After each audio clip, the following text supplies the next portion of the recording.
नमस्कार, मैं अंजना और आप देख रहे हैं एक्टिव इंडिया न्यूज। आइए बढ़ते हैं आज की बड़ी खबर की ओर। भारत के पूर्व प्रधानमंत्री स्वर्गीय डॉक्टर मनमोहन सिंह जी की सादगी एवं निष्काम सेवा से भारतीय युवा क्या सीखे, इसे जानने की जरूरत है। जब हम आज ऐसे महामानव की बात कर रहे हैं जिनके चेहरे पर उनका संपूर्ण व्यक्तित्व की कहानी स्पष्ट झलकती थी। कोई भी व्यक्ति अगर निष्पक्षता से आकलन करे तो उनके भीतर उच्च स्तर की संवेदनशीलता थी। हमारे युवाओं द्वारा उनके व्यक्तित्व से बहुत कुछ सीखा जा सकता है। एक आम परिवार से उठकर भारत में माननीय प्रधानमंत्री पद पर ही नहीं बल्कि विश्व के बहुत से ऊंचे ऊंचे पदों पर पहुंचे माननीय डॉक्टर साहब का श्रेष्ठ चरित्र हम सबको प्रेरणा दे रहा है। युवा दोस्तों, भारतीय राजनीति में डॉक्टर मनमोहन सिंह जैसे व्यक्तित्व बहुत ही कम मिलते हैं जिनका कद बहुत ऊंचा रहा है। हम अक्सर ईमानदारी और सादगी के मामले में भारत के पूर्व प्रधानमंत्री स्वर्गीय लाल बहादुर शास्त्री जी का नाम लेते थे। विनम्रता की बात करते हैं तो माननीय शास्त्री जी को याद करते हैं लोग। आज भी याद करते हैं कि माननीय शास्त्री जी सर्दियों में कोट के नीचे अक्सर फटे हुए कुर्ते भी पहन लिया करते थे। जब मेरे देश के लोगों को तीनों समय का भरपेट खाना न मिल रहा हो तो उन्होंने उपवास करने की सलाह दी थी।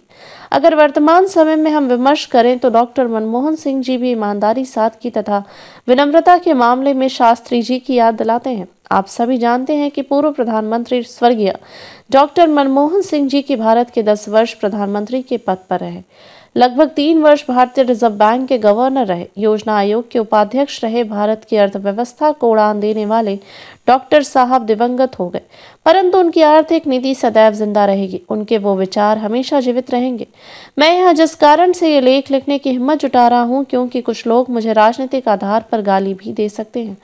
मुझे इस बात पर गर्व है कि वो भारत के प्रधानमंत्री रहे। उन्होंने देश में आर्थिक व्यवस्था को एक विशेष उड़ान भरने का मौका दिया। उनके खाते में बहुत से बड़े कार्यक्रम हैं जिसमें सूचना का अधिकार, शिक्षा का अधिकार, भोजन का अधिकार, मनरेगा तथा आधार जैसी योजना महत्वपूर्ण रही। युवा दोस्तों, जन कल्याण के कार्यक्रम तो सभी सरकार चलाती है, लेकिन आज मैं उनके ऐसे गुणों की बात कर रहा हूं जिन्हें सभी युवाओं को अपनाने की जरूरत है, चाहे वो किसी भी क्षेत्र में कार्य कर रहे हो।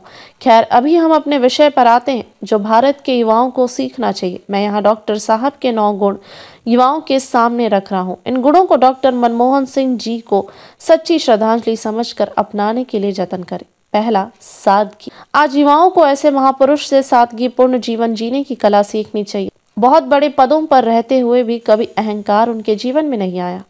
युवा अपने जीवन में सादगी का अंगीकार करें। अपने जीवन में झूठे दिखावे को छोड़कर सादगी लेकर आए, जिससे आपका जीवन उज्जवल तथा महान बनेगा। क्योंकि दिखावे में कहीं ना कहीं हमारी बहुत सी ऊर्जा व भीतर का उजाला खो जाता है। दूसरा, ईमानदारी। किसी भी व्यक्ति की सबसे बड़ी ताकत उनकी ईमानदारी होती है, क्योंकि उसी से जीवन में निर्भीकता आती है, सत्यता आती है। उसी को हर युवा को अपने जीवन में उतारने की आवश्यकता है।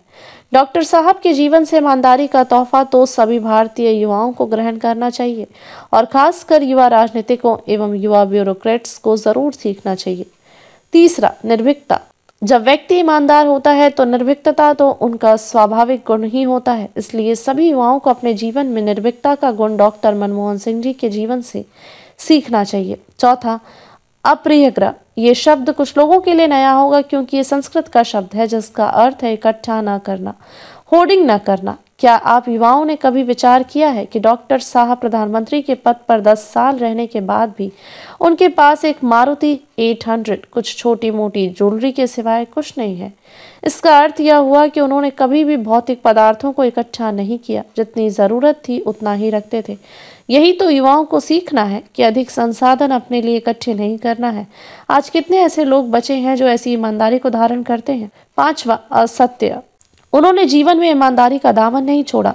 युवाओं को भी अपने जीवन में किसी भी प्रकार की चोरी न करने का संकल्प इनके व्यक्तित्व से लेना है। ना ही किसी का कुछ छीनना है और ना ही किसी प्रकार की चोरी करनी है। युवाओं को यही तो अपने जीवन में उतारना है। युवा साथियों, अस्तेय का अर्थ किसी भी प्रकार की चोरी ना करना है। मन, वचन, कर्म, धन, संपदा तथा संसाधनों की चोरी ना करना। छठा, बुद्धिमत्ता एवं विनम्रता। युवाओं को अपने जीवन को तर्कशील बनने के लिए अपनी बुद्धि को तराशना पड़ेगा। अपने हर निर्णय में विवेक का उपयोग जरूर करें, तभी व्यक्ति विनम्र बनता है। सातवां, मितव्ययता। युवाओं को अपने खुद के जीवन में तथा पारिवारिक जीवन में भी अपने खर्चों पर लिमिट लगानी होगी। जीवन में मितव्ययता का होना बहुत ही आवश्यक है। अगर विकास करना है, हम सभी को अपनी जरूरतों पर भी लगाम लगाना चाहिए। आठवां, कम बोलना। एक सबसे महत्वपूर्ण बात जो युवाओं को सीखने की जरूरत है वो तो है कम बोलना तथा कार्य अधिक करना। आजकल के युवा शीखी अधिक मारते हैं लेकिन कर्म की तरफ ध्यान कम देते हैं। बिना सोचे समझे किसी के बारे में कुछ भी बोल देना, यही तो तर्कहीनता की पराकाष्ठा है। हमारी युवा पीढ़ी को बोलने से अधिक कुछ नया सीखने तथा करने की इच्छा करनी चाहिए। 9वां, अर्थशास्त्र का ज्ञान। एक अर्थशास्त्र का ज्ञान करना चाहिए जो आंकड़ों में उलझन की बजाय लोगों की जिंदगी को आसान बनाए। भारत के युवाओं को जिंदगी को अपने जीवन के लिए, अपने परिवार के लिए, समाज के लिए तथा राष्ट्र के उत्थान के लिए अर्थशास्त्र का ज्ञान जरूर लेना चाहिए। हर एक युवा को अपने जीवन में पैसे की अहमियत समझने के लिए डॉक्टर साहब के जीवन से पैसे के रखरखाव के विषय में सीखना चाहिए। जहां जरूरत नहीं है वहां एक पैसा भी खर्च करना पाप है, क्योंकि उन पैसों से किसी जरूरतमंद का जीवन राष्ट्र के नाम आ सकता है। एक्टिव इंडिया के editor in chief Shankar Dheiva के अनुसार जो कि हर व्यक्ति के चेहरे पर लिखी होती है वो है उनका व्यक्तित्व। भारत के युवाओं के सामने हमारे दो महापुरुष जो एक ही समय में पदों पर रहे, एक तो महामहिम राष्ट्रपति रहे तथा दूसरे देश के प्रधानमंत्री रहे, जिनके नाम सभी लोग बड़ी श्रद्धा से लेते हैं, और वो है डॉक्टर APJ अब्दुल कलाम जी तथा डॉक्टर मनमोहन सिंह जी। ये वो महापुरुष हैं जिन्होंने अपना जीवन बहुत सामान्य परिवारों से शुरू किया तथा अपने विद्यार्थी जीवन में बेहद मेहनत से गुजरे तथा लोगों के घरों में अखबार फेंकने जैसे कार्य भी किए। ये भी तो वर्तमान युवाओं को उनके जीवन में सीखना चाहिए। हम सभी जानते हैं कि हमारा व्यक्तित्व सच्चाई, ईमानदारी, मेहनत तथा अनुशासन से ही इफेक्टिव दिखता है। जीवन में सादगी केवल ईमानदारी तथा सच्चाई से ही आती है। ये आपस में रेसिप्रोकल है। ईमानदारी केवल सादगी और सच्चाई से ही जीवन में उतरती है। अंत में भारतीय युवाओं को कहना चाहता हूं कि राजनीति से ऊपर उठकर भारत के पूर्व प्रधानमंत्री स्वर्गीय डॉक्टर मनमोहन सिंह जी के जीवन से सादगी, ईमानदारी, शब्दों की गरिमा, विनम्रता, मितव्ययता तथा पैसों के प्रबंधन का ज्ञान सीखना चाहिए, जिससे युवाओं का जीवन राष्ट्र के काम आवे। जय हिंद, वंदे मातरम। अब तक के लिए बस इतना ही। फिर मिलते हैं एक ऐसी ही बड़ी खबर के साथ। तब तक के लिए नमस्कार और देखते रहिए एक्टिव इंडिया न्यूज। अगर आपको वीडियो पसंद आई हो तो लाइक करें व शेयर करें। ऐसे लेटेस्ट अपडेट पाने के लिए बेल आइकन प्रेस करना ना भूलें। अगर आप हमें फेसबुक या फिर इंस्टा के माध्यम से देख रहे हैं तो हमारे पेज को फॉलो जरूर करें। धन्यवाद।